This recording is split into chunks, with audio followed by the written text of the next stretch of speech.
এই তো 1 chicken platter ma'am, 2 piece chicken reshmi, 2 piece chicken tikka, 2 piece chicken tangri, 2 piece chicken tandoori, 2 piece chicken hariyali টিক্কা।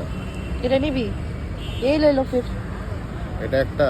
আর দেখো না সাথে আমি নান খাবো মাটনের সাথে রাখলে। তো রুটিগুলো থাক না, কালকে দেখা যাবে। খাও না। আর আর কি খাবে? আর চিকেন রোস্ট নিয়ে নি ফুল। না না এত কিছু না, ঘরে মাটন আছে ব্রো, হোয়াট দ্য ফাক। তাহলে ইয়ে নিয়ে নেই ওই, ও না এটা তো একটা নিতেছি রাইট। হ্যাঁ আর একটা ফিশ কাবাব খাইতাম। না ফিশটা খেতে দিবি না? আমার না। ফিশটা খুব ভালো লাগে। না, happy birthday to you.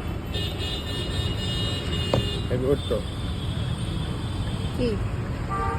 Fish ভাজা নেই। না আর তাহলে বিরিয়ানি দেখা দেখ এখানে পরমব্রত দেব তার রেকমেন্ড করতে মাটন তে খাইস। মাটনের গ্রেভিটা আর এটা বিরিয়ানি কেডা রেকমেন্ড করছিলি? আমি Who recommended? আবির আবির আবির একটা বলিউড। বলিউড একটা আর আবির? আরে টলিউড। বলিউড একটা আর আবির? বলিউডও করছে। ইয়ে চিকেন হায়দ্রাবাদি আছে, স্যাটারডে সানডে পাওয়া যায়। ঠিক আছে। একটাই নে। একটা ঠিক আছে। বাস আগে চল।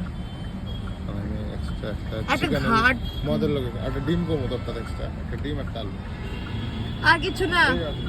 এই बर्थडे में मतलब कुछ भी इतना इतना घर पे मटन बनाया फिर भी इतना सब कुछ ये चाहिए वो चाहिए।